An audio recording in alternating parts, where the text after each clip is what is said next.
saudari kita bagi jadi 2 poin. Kita perlu melihat belas kasihan Allah. Lalu yang kedua, kita perlu berbelas kasihan. Maka kita akan dibelas kasihani oleh diri Allah. Saudari, kita mau mengenal belas kasihan Allah, saudari. Kita perlu membaca Roma di dalam pasal yang ke-9, ayat yang ke-15a sampai yang ke-16. Bagaimana kita baca demikian? 15 saudari, 16 saudara. Aku akan menaruh belas kasihan. Jadi hal itu tidak tergantung pada kehendak orang atau usaha orang, tetapi kepada belas kasihan Allah. Saudari, ayat ini sungguh menegaskan kepada kita bagaimana kita bisa mendapatkan belas kasihan, saudari. Ini mutlak berasal dari diri Allah itu sendiri. Karena Allah kita adalah Allah yang menaruh belas kasihan. Kita mendapatkan belas kasihan bukan karena kehendak orang atau karena usaha orang. Bukan melalui kehendak kita, bukan melalui usaha kita. Tetapi Allah menaruh belas kasihannya karena Allah yang begitu belas kasihan. Karena Allah memiliki atribut yaitu belas kasihannya. Karena itu saudara, belas kasihan adalah Allah sebagai sumber belas kasihan, dan belas kasihan Allah adalah belas kasihan yang berdaulat. Dan di dalam Matius 9:13 juga mengatakan yang kehendaki ialah belas kasihan.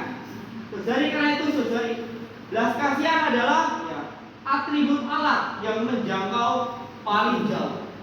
Saudari, ini ditunjukkan kepada mereka yang paling tidak layak. Saudari, belas kasihan ini saudari diberikan kepada orang yang berdosa, bukan orang yang benar. Kalau kita memberikan, misal saudari, yang sahabat kita memerlukan uang, mungkin kita akan dengan mudah memberikan uang itu, meminjamkan kepada sahabat kita. Tetapi saudari, kalau kita memberikan kepada pengemis, itu adalah belas kasihan. Dia tidak layak menerima uangnya, tetapi kita karena berbelas kasihan kita memberikan kepada orang yang tidak layak. Saudari, ini juga sama saudari ya. Belas kasihan Allah ini menjangkau paling jauh. Dan belas kasihannya ditujukan kepada mereka yang paling tidak layak. Saudari, siapa yang tidak layak saudari? Adalah diri kita. Kita orang yang berdosa ya. Karena itu kita perlu mengenal semuanya adalah karena belas kasihan Tuhan. Kita mendapatkan belas kasihan bukan karena kemampuan kita, bukan karena usaha kita, bukan karena kita yang layak mendapatkannya, tetapi karena semata-mata belas kasihan Allah. Amin. Dan belas kasihan Allah berdaulat di atas hidup kita. Apa yang kita miliki hari ini saudari adalah belas kasihan Allah. Amin. Kita bisa hidup gereja hari ini, menempuh dalam jalan kebenaran yang dipulihkan, adalah belas kasihan Allah. Kita bisa mendapatkan Tuhan, kita bisa mengasihi Tuhan, seluruh keluarga kita.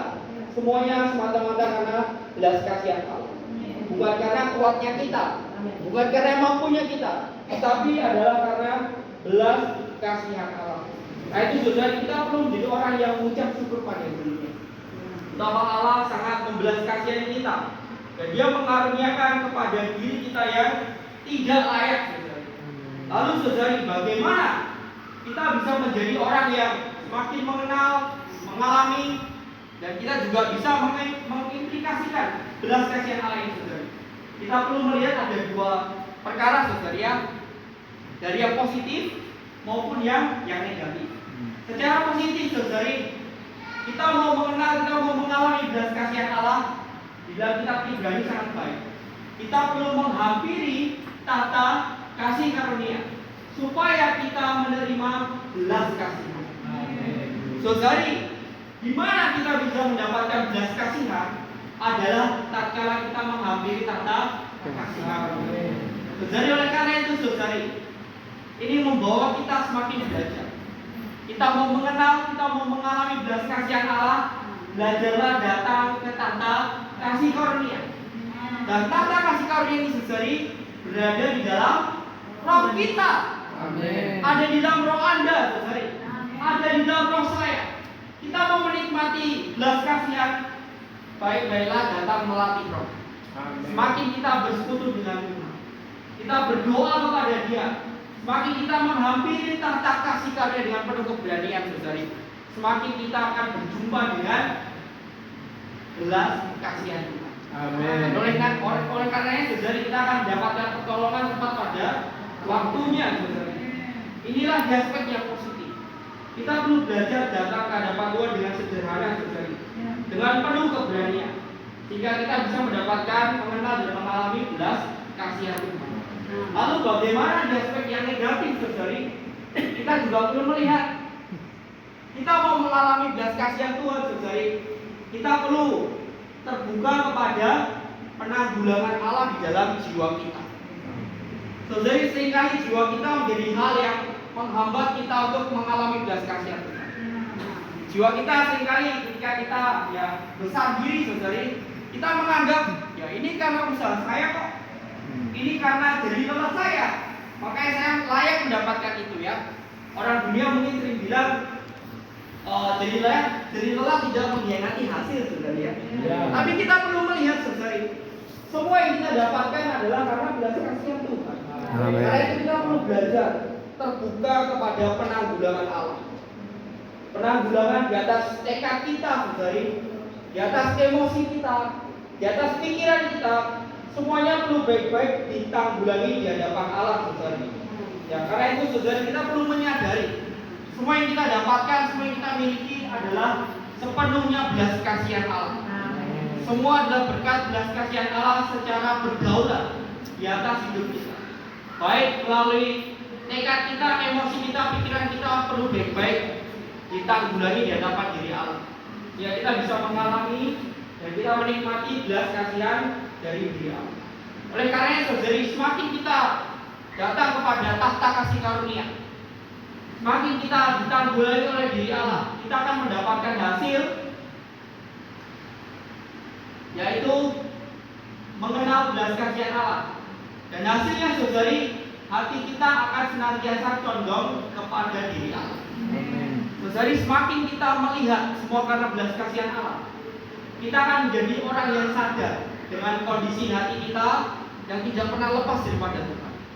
Hari demi hari kita akan selalu mencari diri Allah, karena sumbernya saudari semuanya berasal karena belas kasihan Tuhan.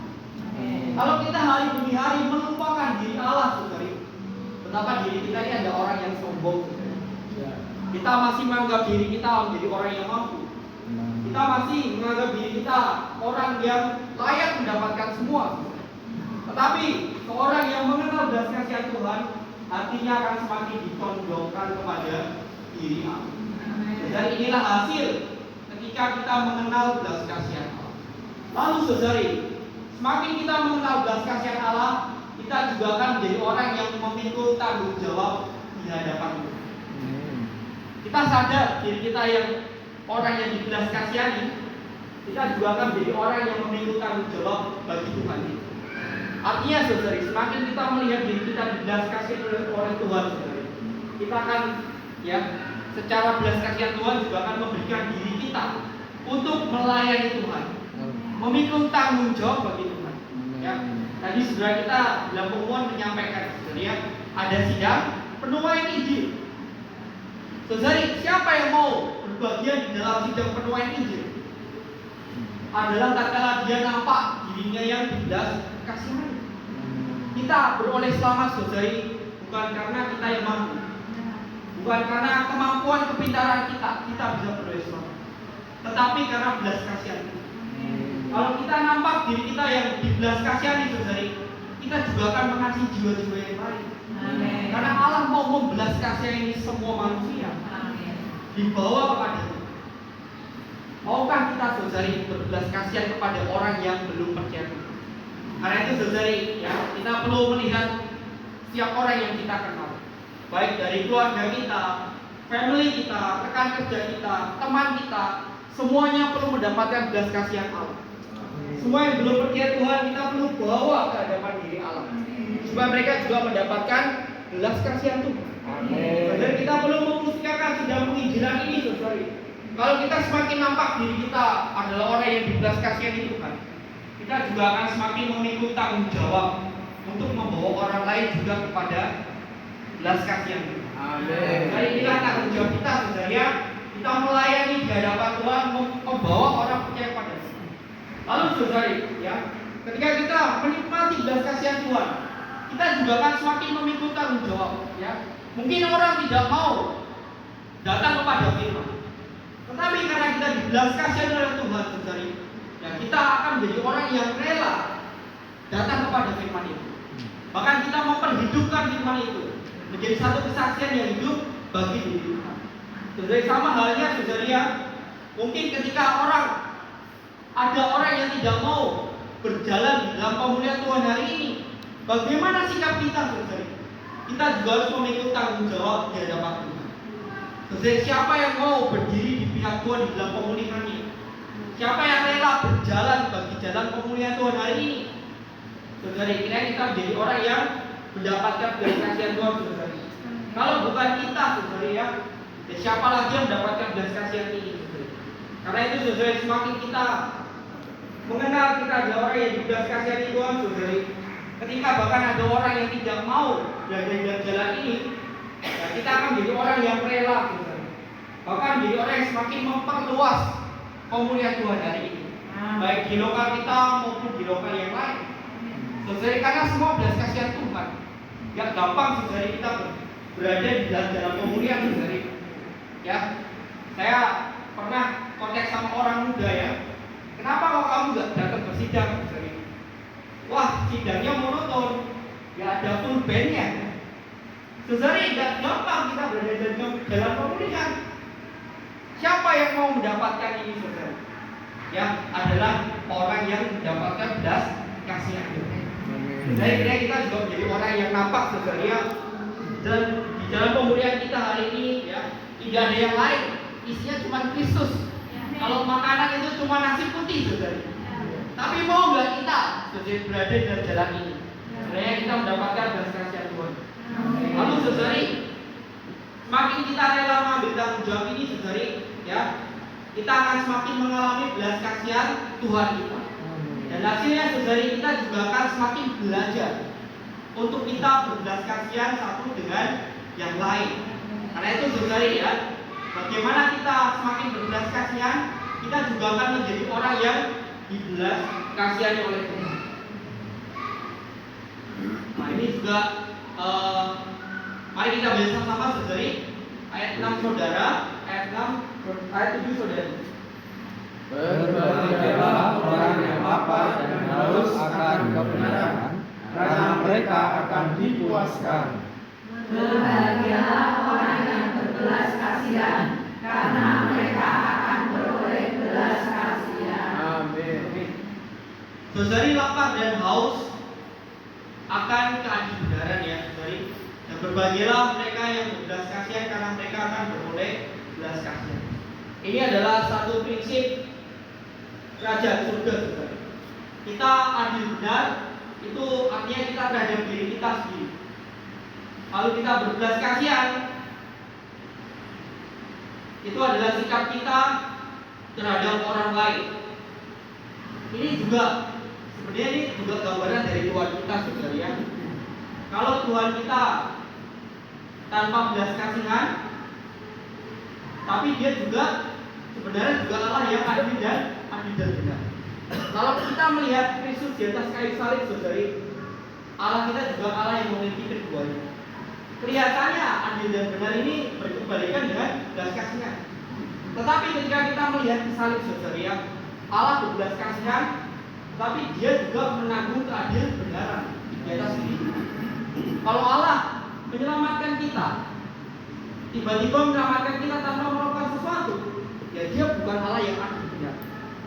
Tetapi karena Dia Allah yang adil benar, saudari, Dia rela mati di atas kayu salib, menanggung tuntutan keadilan Allah di atas diri kita orang yang berdosa.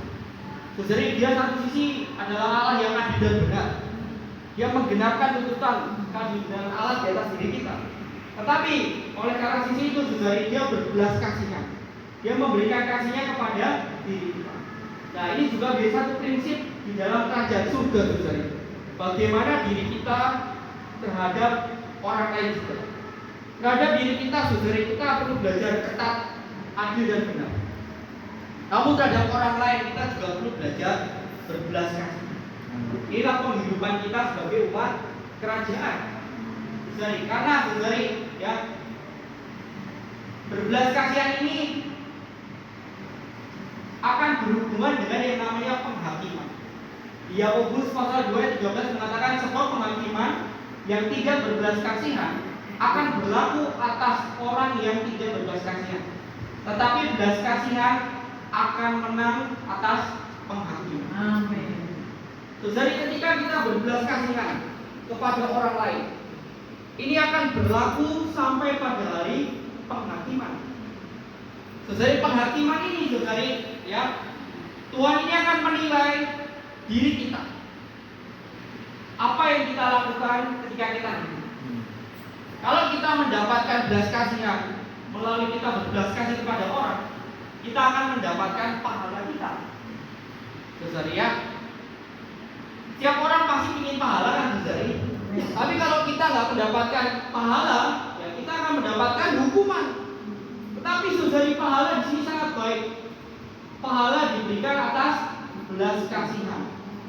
Belas kasihan akan menang atas penghakiman. Artinya saudari, kita mau mendapatkan pahala pada hari penghakiman, ini juga ditentukan pada belas kasihan. Amin. Dan bagaimana kita mau mendapatkan belas kasihan terhadap Tuhan, saudari, adalah tatkala kita juga belajar membelas kasihani orang lain. Jadi karena itu sangat penting bagi kita untuk belajar jadi orang yang penuh belas kasih. Allah kita Allah yang penuh belas kasih. Dan Allah mau melalui diri kita juga menyalurkan belas kasih. Semakin kita berbelas kasihan kepada orang lain, saudari, ya, kita akan juga mendapatkan belas kasihan Tuhan di dalam hari penghakiman sebagai pahala kita. Nah, bagaimana kita bisa berbelas kasihan, saudari? Ya, pertama kita perlu berdoa syafaat bagi orang lain. Saudari, semakin kita berbelas kasihan, kita akan semakin belajar mendoakan orang lain. Amin. Kita melihat kondisi orang, mungkin ada kalanya mereka lemah, saudari. Tapi pernah nggak, saudari, kita berdoa untuk orang itu? Pernah nggak kita berdoa syafaat bagi saudara kita, bagi teman kita? Mungkin mereka ada kalanya nggak selalu jadi orang yang kuat. Kalau mereka lemah, saudari, kita perlu belajar mendoa syafaat bagi orang lain. Inilah jalan bagi kita untuk belajar berbelas kasih. Nah, ini juga sama, saudari, ya. Kita juga memberitakan Injil kepada orang yang belum percaya Tuhan. Makanya tadi ada sidang penginjilan. Ini adalah salah satu jalan bagi kita untuk belajar berbelas kasihan. Kalau kita diselamatkan oleh Tuhan, saudari, karena belas kasihan Tuhan.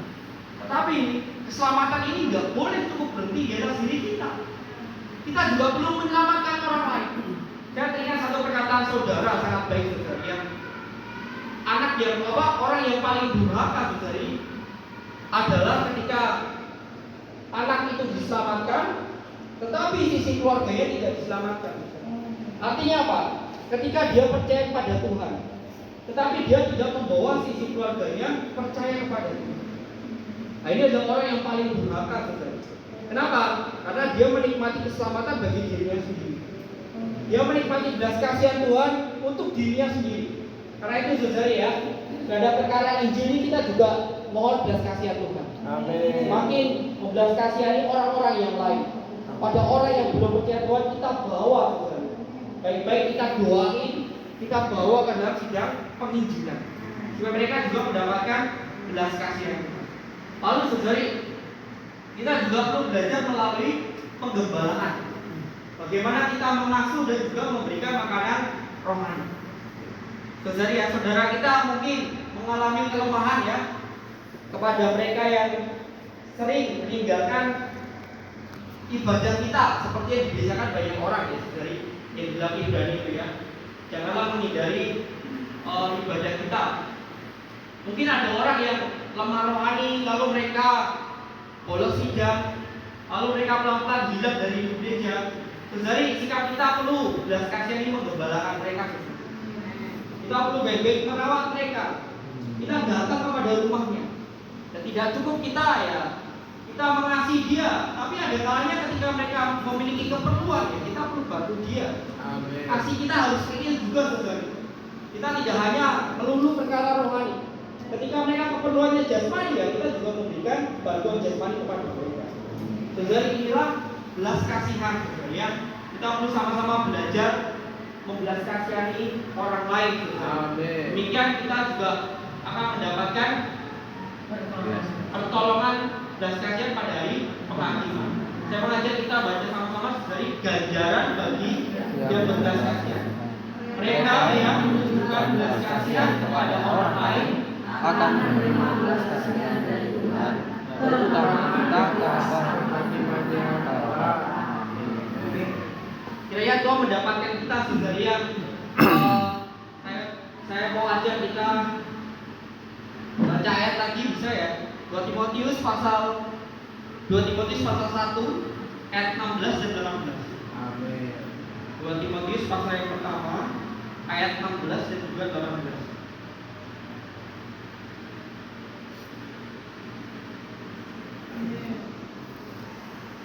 Tuhan kiranya mengaruniakan rahmat-Nya kepada keluarga Onesimus yang telah berulang-ulang menyegarkan hatiku. Ia tidak malu menjumpai aku di dalam penjara. Ayat 18. Ketika di Roma, ia berusaha mencari aku dan sudah juga mengandung aku. Kiranya Tuhan menunjukkan rahmat-Nya kepadanya pada harinya. Betapa banyaknya pelayanan yang ia lakukan Yesus, engkau lebih mengetahuinya daripadaku. Amin. Saudara, perkataan di sini sangat baik ya. Ini sangat menjamah saya juga, saudara. Paulus kayak jadi orang yang mewakili Tuhan ya. Kiranya Tuhan menunjukkan rahmat-Nya padanya pada harinya. Pada harinya ini adalah pada hari penghakiman, saudara. Rahmat ini diberikan kepada keluarga Onesimus. Amin. Dan Paulus yakin keluarga Onesimus ini diberikan belas kasihan kepada hari Tuhan pada saat itu. Kenapa, saudari? Karena Onesimus adalah orang yang penuh dengan belas kasih. Amin. Di ayat 16-nya tadi dikatakan sangat baik, saudari ya. Onesimus ini terus berulang-ulang menyegarkan hati Paulus. Saudari ya, ia tidak malu menjumpai dalam penjara. Saudari, ketika Onesimus mendatangi Paulus, dia menjenguk Paulus di dalam penjara, tentu harus ada harga yang dibayar, saudara. Ada risiko yang bisa ditanggungnya. Bisa jadi kalau dia menjenguk Paulus, dia bisa juga menjadi orang yang ditangkap juga dimasukkan ke dalam penjara. Tetapi Onesimus rela datang menjenguk Paulus. Dia tidak malu. Dia rela berbelas kasihan kepada orang yang di dalam penjara. Dia mau membantu Paulus dalam keperluannya. Dia berbelas kasihan kepada Paulus. Berulang-ulang menyegarkan hatinya. Saudari, demikian dia berbelas kasihan, saudari. Dia 18-nya, ya, Paulus mewakili Tuhan. Onesimus ini menjadi keluarga, ya, tidak hanya Onesimus sendirian, tetapi beserta seisi keluarganya. Menjadi orang yang mendapatkan belas kasihan pada hari Tuhan dan pada hari penghakiman. Amin. Jadi kiranya melalui teladan Onesimus ini ya, kita juga dibawa masuk kepada pengalaman berbelas kasihan. Kita mau mendapatkan belas kasihan Tuhan ya, saudari, kita perlu sama seperti Onesimus, kita dan keluarga kita berbelas kasihan kepada semua orang. Sehingga kelak Tuhan juga membelas kasihani keluarga kita pada hari penghakiman. Jadi kiranya Tuhan mendapatkan kita. Persekutuan saya sampai di sini. Saudara yang lain boleh saling melengkapi usul kita, boleh bagi hikmat, saudara. Amin.